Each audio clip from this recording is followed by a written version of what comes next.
Welcome, everybody. Today I have Dr. Mari, Karen Reed from New Zealand. She's our healer and psychic, and our guest today is Meg Brunio. Welcome, everybody, and thanks for joining us today. Hello. Hi. Nice to be here. Okay. Mari, you there too? I'm here. Awesome. Okay. So, Meg, we have all sat down and we have gone over this podcast just in preparation, and we work together, Karen, Mari, and myself. And when somebody comes to us and they're doing some deep work on themselves, there's a situation in their lives, there may be a block. It could be psychologically, it could be energetically, it could be psychically. We all get together and we powwow. And thanks a lot for allowing us to do this. And so as I begin, I've asked you to write down 3 things. And the first one was, what do you want? And the second one was, why do you want it? And the third one is, what do you believe is the obstacle that stands between you and having what you want? And you did the work a couple of weeks ago, and now here we are again. And if you would go ahead and share the first one with us, what do you want?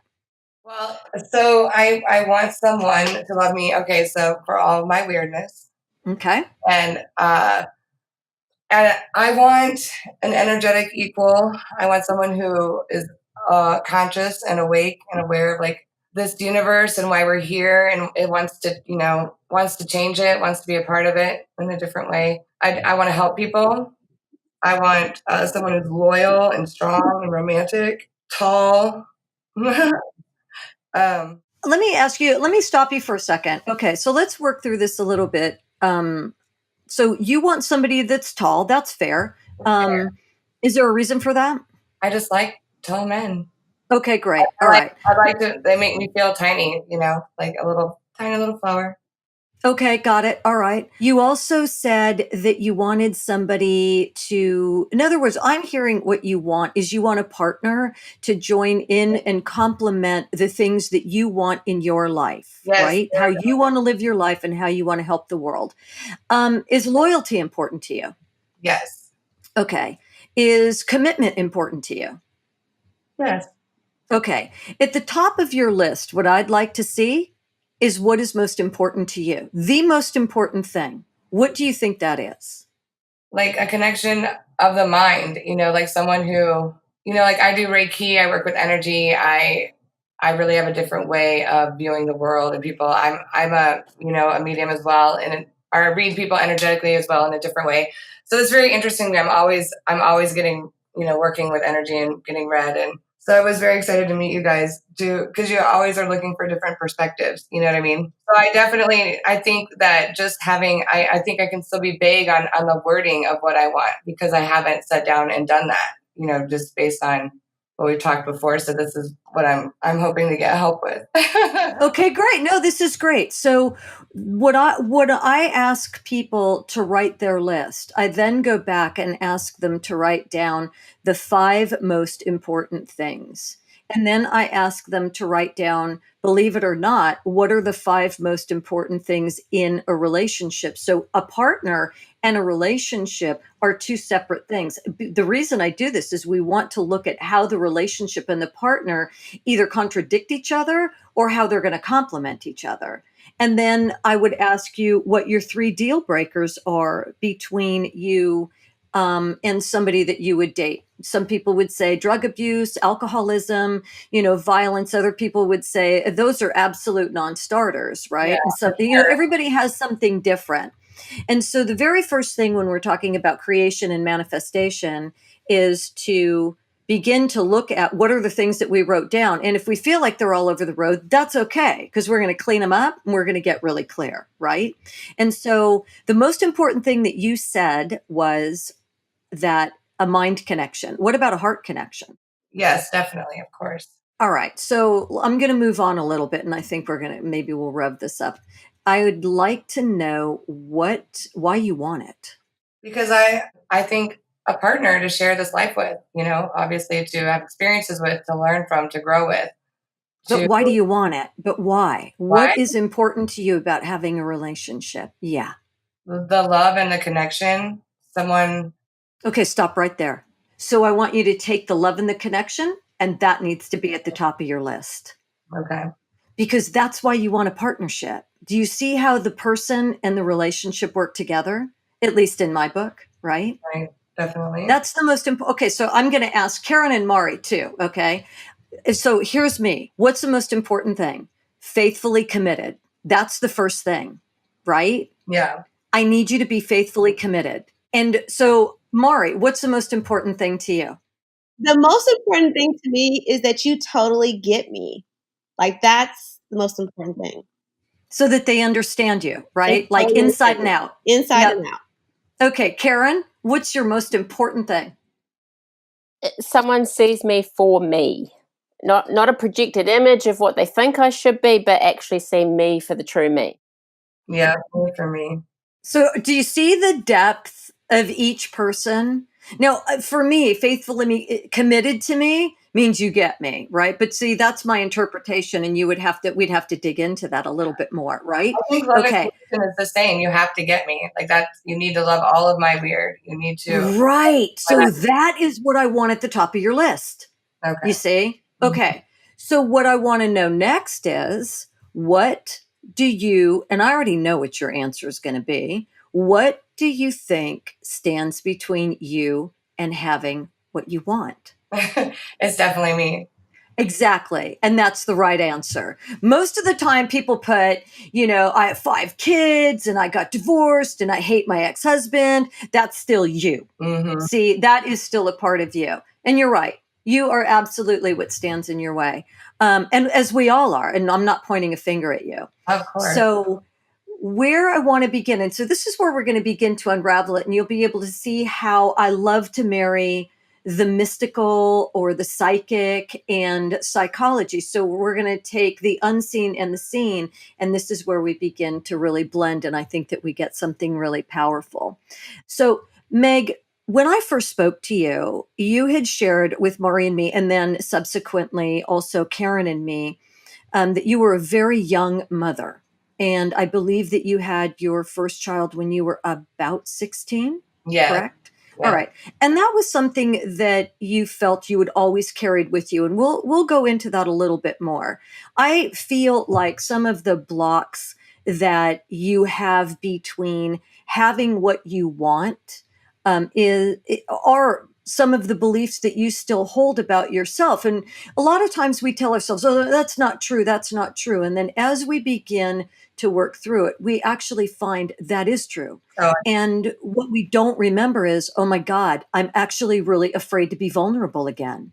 And we forget about that. We stuffed that way in the back. And I'll tell you, I've done work with Karen. And Karen said to me one time, what's all that stuff in the right quadrant of, your kidney? And I was like, I don't know. Right. And as she worked on me, it was guilt and shame. Mm-hmm. The things that I had never even remembered that were back there.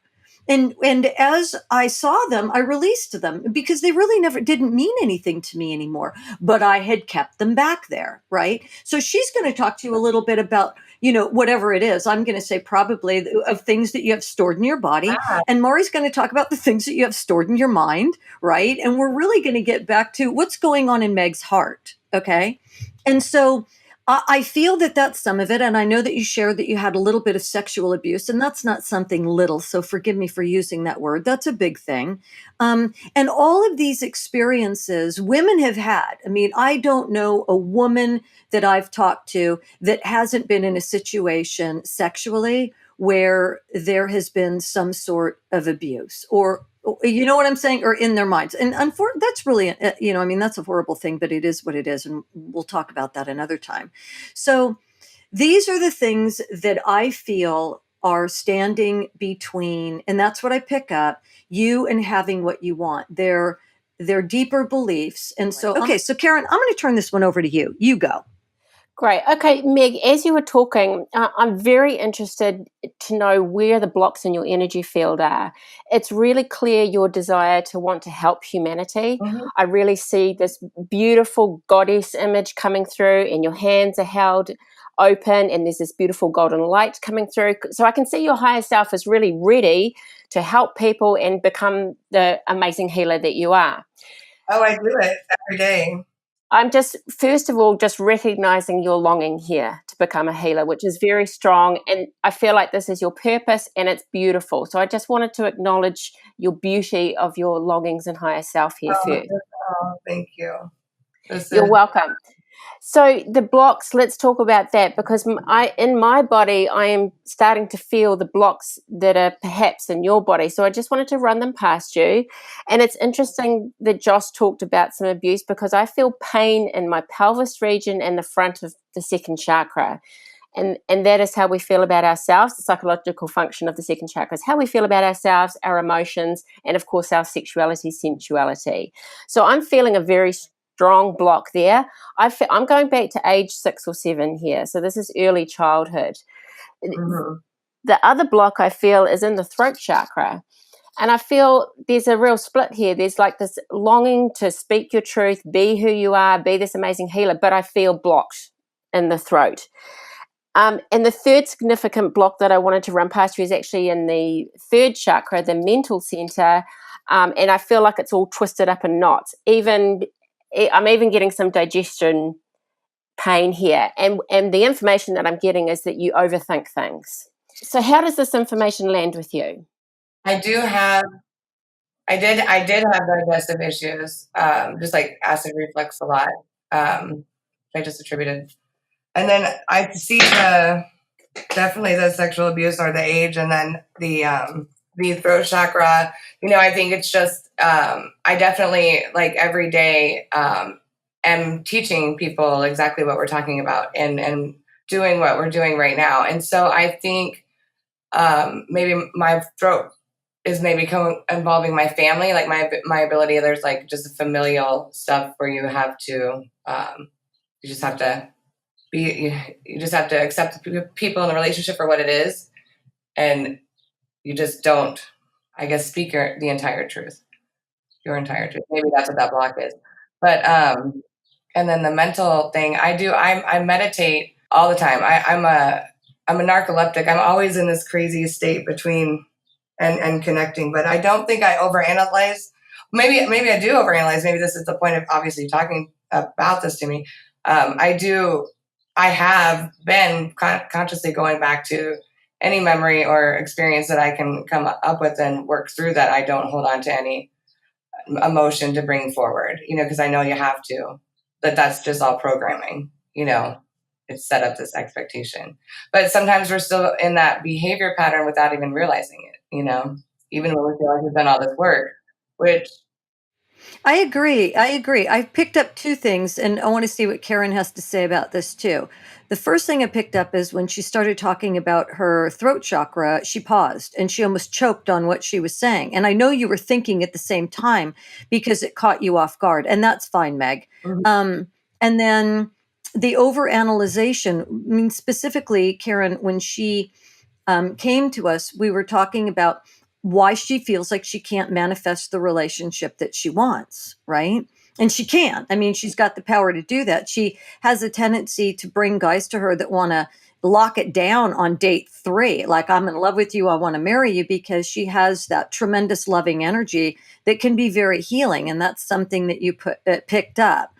And at the same time, when I looked at her picture, I could see her that one of the greatest things she's ever done in this life is be a mother. And I think a lot of us, feel the same way. And so there's that really soft, loving energy. But on the other side, on her right side of her face, I can see that she's like, but you need to get the hell away from me because I'm hurt and I don't trust you. Yeah. And that came through really strongly. Okay. So I just wanted to address that. Go ahead. I totally get that as well. And I think it's originating from the second chakra. There's a cord there that says, no, stay away. That's what I say. Mm-hmm. Meg, I hope you're okay with this, because it's very confronting. And thank you for being so courageous, because we're really getting down and dirty now. Are you doing it? For sure. I'm open, very open about this. I have no problem. I'd really like to know what your relationship with your dad is like, I don't have one. I really don't have a relationship with him at all. He wasn't around when I was little. My stepdad was crazy and violent and loving at the same time.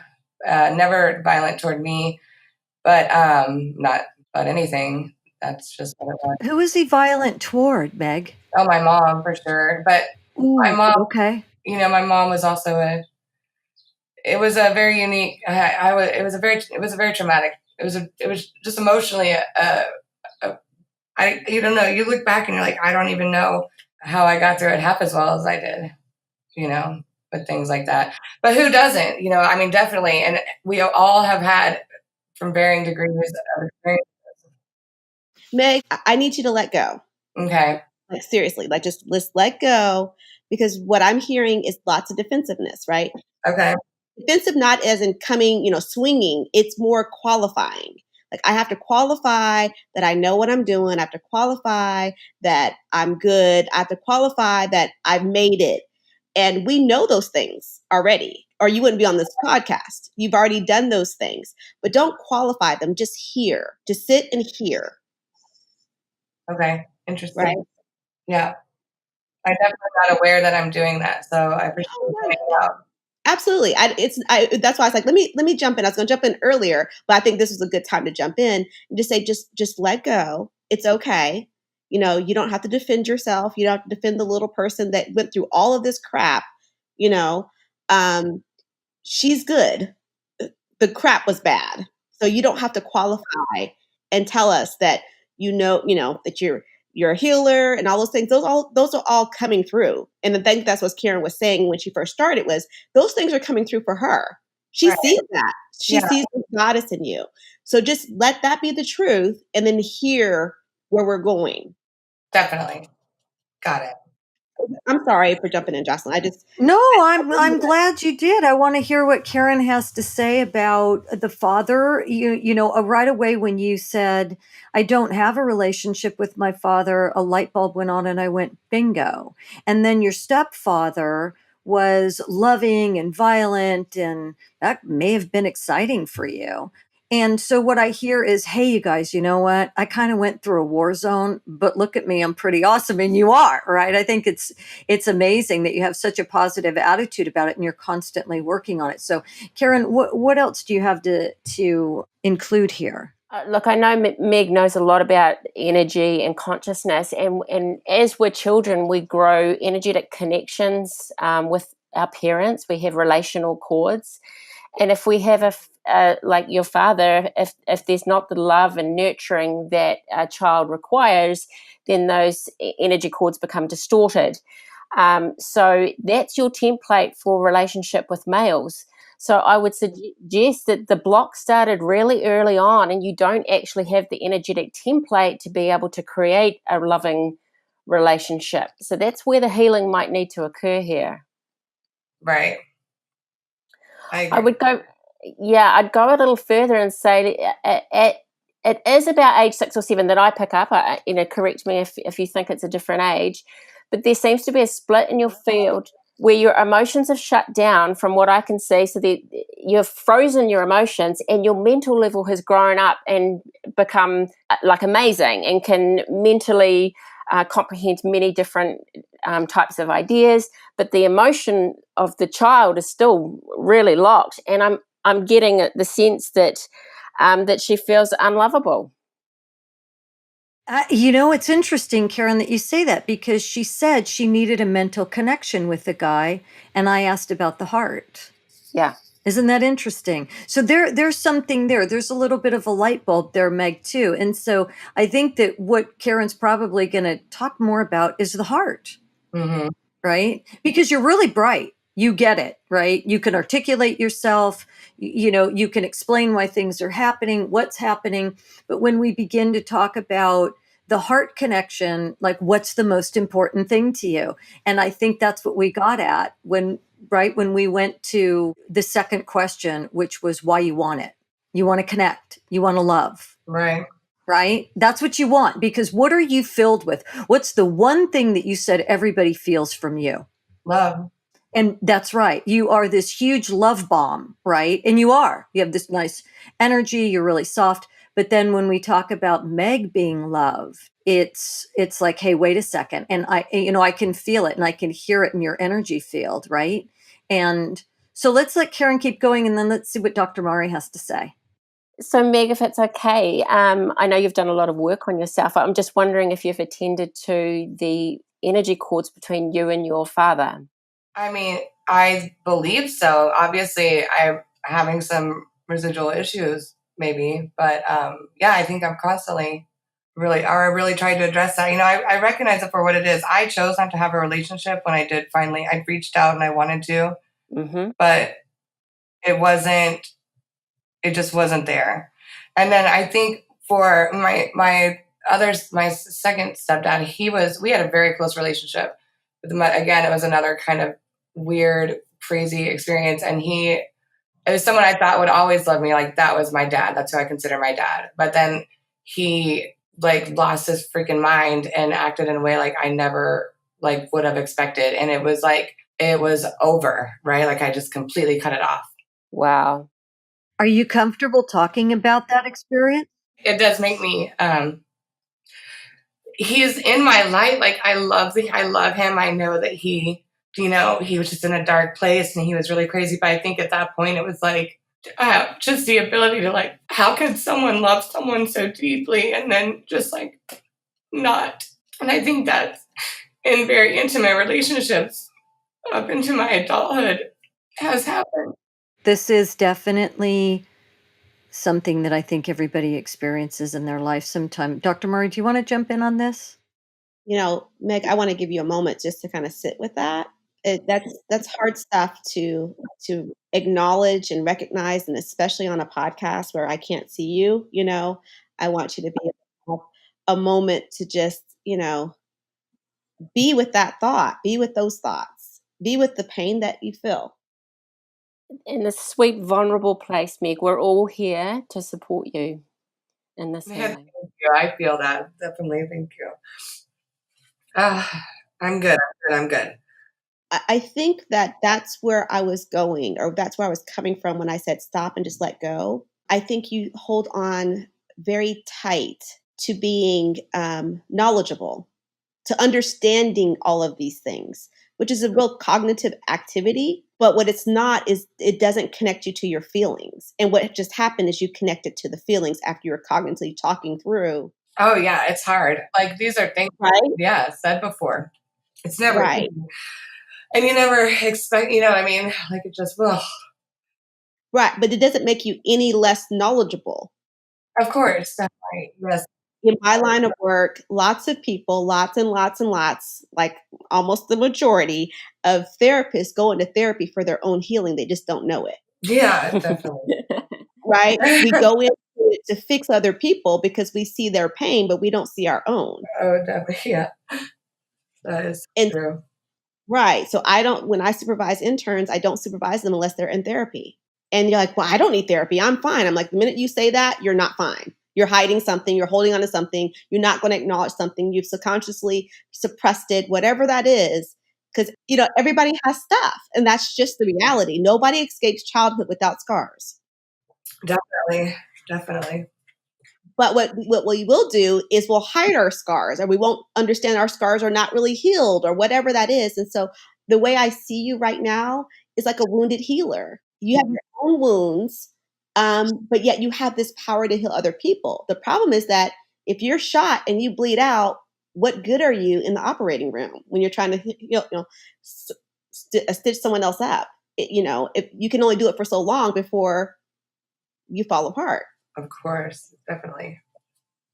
And so even in this effort to understand people better, like through psychology or through metaphysics type of behaviors, all that, those things will keep you out of your own stuff. So, I mean, I don't mean to get all therapizing on you. No, I mean, this is like what I just shared what I just shared with you is something I've known and acknowledged for a long time. Do you know what I mean? Right. It's not easy to share, I guess, all the time. So when you start talking about it, and naturally. Well, no. So that's where I will differ. It's not done yet. You're not done with it. It's not over. So anytime we're triggered into high emotions about something, regardless of how we get triggered into them, it's just not done yet. And that's okay. Sometimes it's such a big deal that you can only deal with it in segments. Oh, yeah. Does it ever happen, Maury, that it never gets done? if it's a big enough deal and you don't have enough time, God or whoever decides that it's over for you, yeah, you cannot have dealt with the whole thing. But I think it's kind of like truly a scar. If you think about how a scar is formed, it's formed out of a wound, a nasty wound generally, and it takes a long time truly for that scar to heal. Right. It really does, and it's nasty and ugly in the whole entire process. I mean, there's nothing pretty about a scar healing. And if you let it heal properly, it will still be there, but it won't hurt. There won't be any pain associated with it.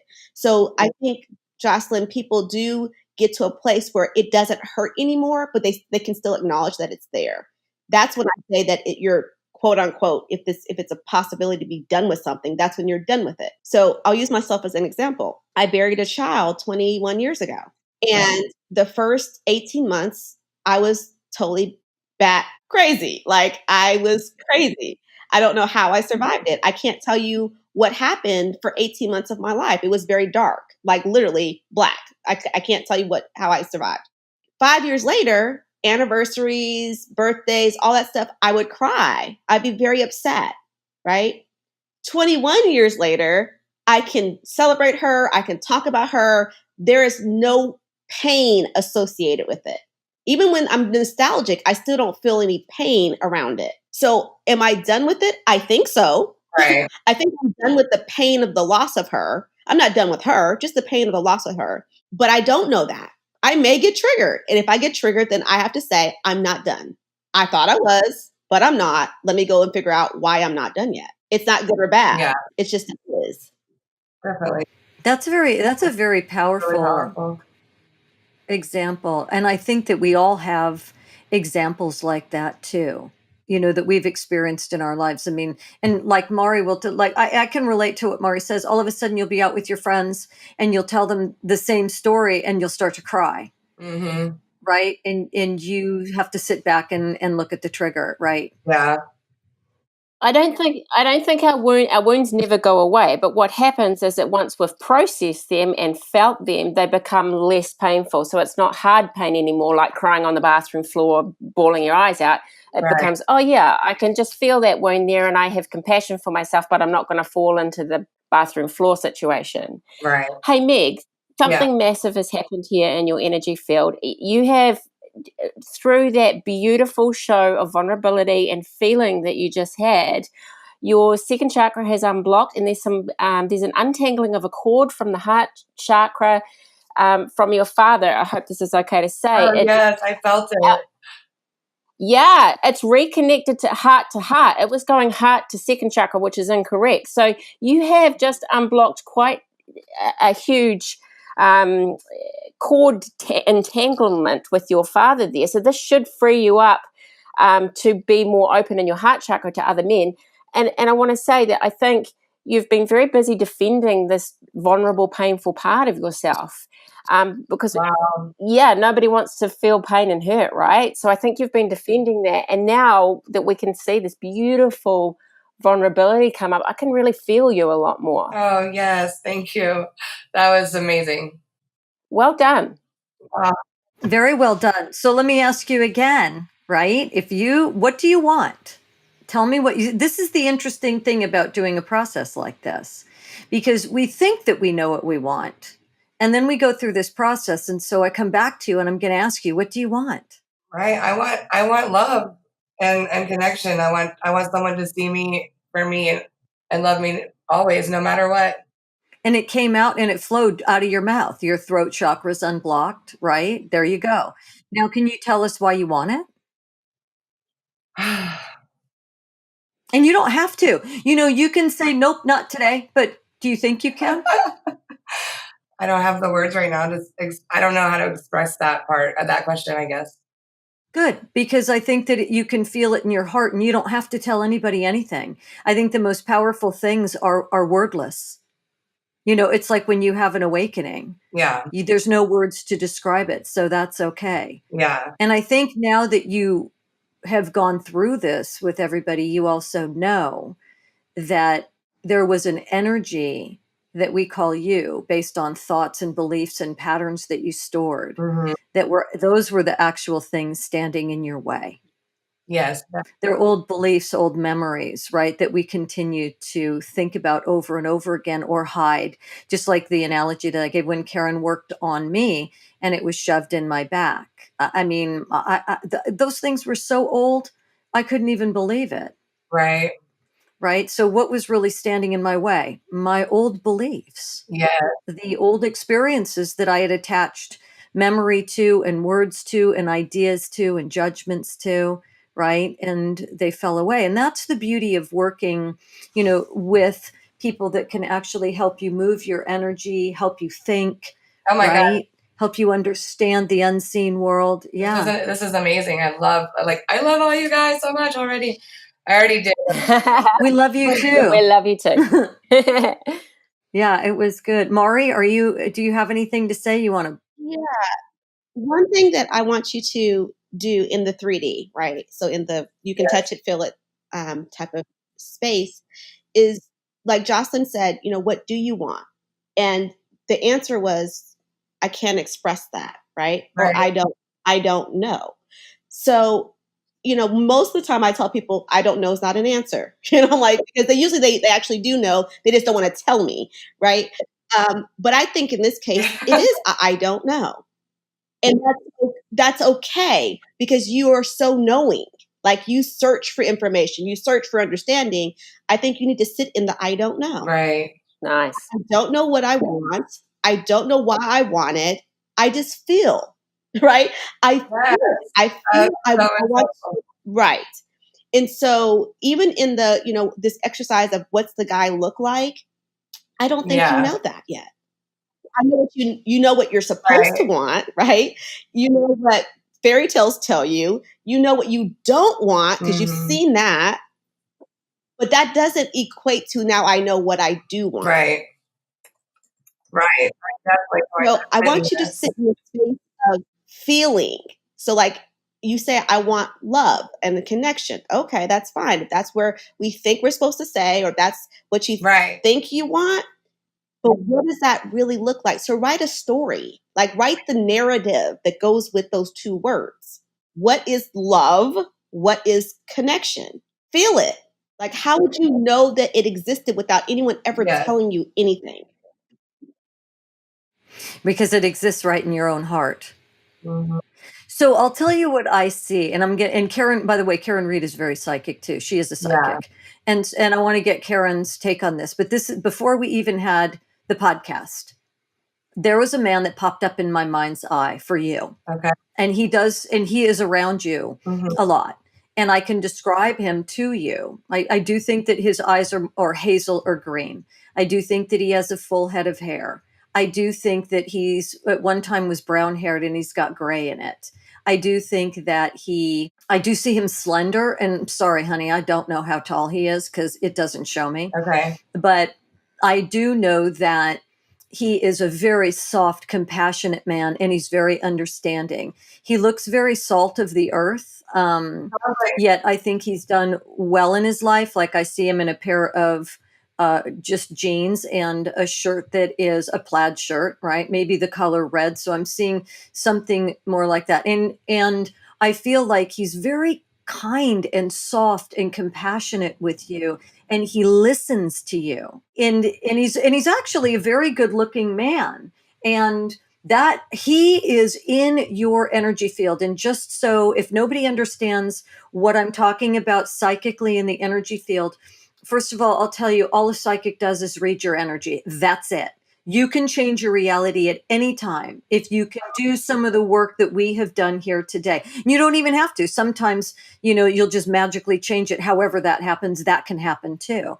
So what I'm telling you is but that man exists in your energy field. That is the most probable outcome based on your energy for a relationship. So in other words, there's always other possibilities based on, you could all of a sudden say, screw it. I'm done with men. I don't want it. Okay. But is that probable? No. Is it possible? Yes. Okay. The probability is that This is someone I know right now, like romantically, or like near me that you think will be romantic. you do not know him. No, you do not. You have not pulled this guy into your energy field yet for one reason. You needed to change your vibration and become more open to him through your feelings in your heart chakra. And that's how you attract people. Mm-hmm. You attract them by vibrational energy. That's why, I've said, we can say to people, they'll say to me, no, I absolutely want this. I want this. And I've experienced this too. And then I really examine myself and I say, do I really want this or am I afraid of it? And then you begin to work through your fears. And when you get rid of your fears, that burning desire comes into your heart chakra and your throat chakra, and it rises. And that's when you attract it, because you absolutely know that you want it. It is a commitment to your dream. And this is why we do this work. Mm-hmm. Definitely. It's not our dream. You know what? We want what you want, right? So Karen, what do you pick up psychically too? This gentleman is so very grounded, very earthy, and I'm seeing him with his hands open. Meg, there's going to be, I don't know if you're into crystals, but it's sort of coming up that you work with, I don't know, it seems like crystals, maybe some oils, but is that right? Yeah, definitely. I love crystals, and I have like a little altar with all my crystals I collect, and definitely. So cool, because this guy, he's like, he won't see crystals like you do. He works with them, but he's more like, oh, honey, I found a rock in the earth. And you'll be like, oh, that's a quartz crystal. So he's got this very grounded way of being with esoteric material. I just wanted to let you know that he's very earthy. Yeah. Well, cool. Yeah.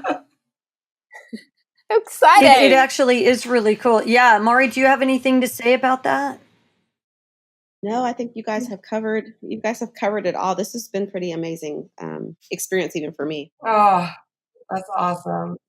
Me too. Me too. I was very, very moved by your emotion. I really deeply felt what you were feeling. And I want to say thank you for that, because I think that if we did more of that, we'd have a lot less problems. Definitely. Oh my gosh. Thank you, ladies. It was amazing. Amazing. Thank you so much for your courage, Meg. I know we've dealt with some really deep parts of your past here. So thank you so much for being so vulnerable and so open and letting us be with you. I have had an absolute blast, and I feel this amazing aliveness in my system. So thank you. Yes. Yes. Yeah. Thanks, Meg. I really appreciate it. Thank you all for joining me today. Meg, thank you for being such a great guest. And as always, Dr. Mari, thank you for your insight. Karen, thank you for your wonderful energy and your healing quality in this. If anybody would like to talk to Mari, Karen, or myself, you can find us at www.jocelynlive.com.